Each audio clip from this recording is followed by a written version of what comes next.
Rose Gamble here. In my time that I have served as a clairaudient channel for the world of spirit, it has often been both my duty and my pleasure to connect with the celestial realms for guidance upon issues that affect most of us. Today I would like to read some words of wisdom I received from the celestial realm in 2002 when an acquaintance of mine was thinking of divorce and wanted to know what her guides had to say.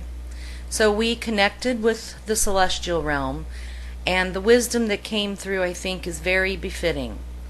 I will read that for you now. The rocky road of any relational disharmony is one of the hardest burdens that may be borne upon your world.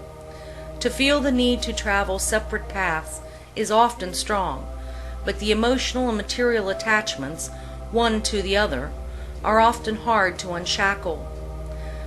We would be with compassion for all in this situation and offer our wisdom for both and for the many as well through these words. It is with great karmic influence that people are brought together, and it often creates even greater karmic influence in the separating. To feel the emotions that are the detaching from the central core of energetic linkage will create great upheavals within the fabric of the soul of the individuals and of society, with the preponderance of many choosing to walk separate paths.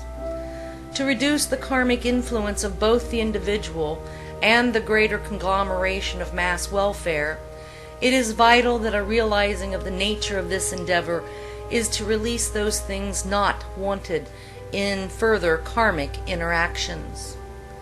Does the individual or the society choose to add to the greater burden of karmic negativity? Would not the wiser choice be one of adding unto the harmonic fabric of good intent for future encounters and growth? Realize in your world that the actions of all affect the all.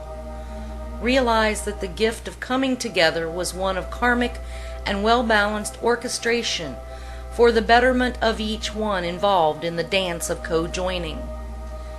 To release one's partner from the dance should be as stepping to the side to allow for yet another level of experience and co-joining with others for yet one more dance within this celebration ball of physicality.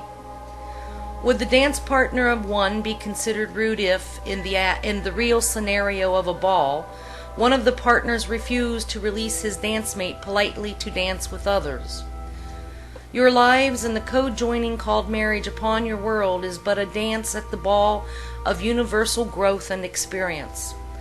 If your dance has ended, release with no malice, no petty rudeness, no harmful intent, so that each may find the entire ball enjoyable. Why allow one dance to mar the beauty of the entire ball? To suckle energy from each other through unnecessary rudeness and role-playing of lesser intent is to choose unwisely. Take nothing that is not yours, nor give not that which you will regret losing. Weigh carefully at the scales of balance the effects of material versus karmic, growth versus retardation, disease to ease, and pride or love.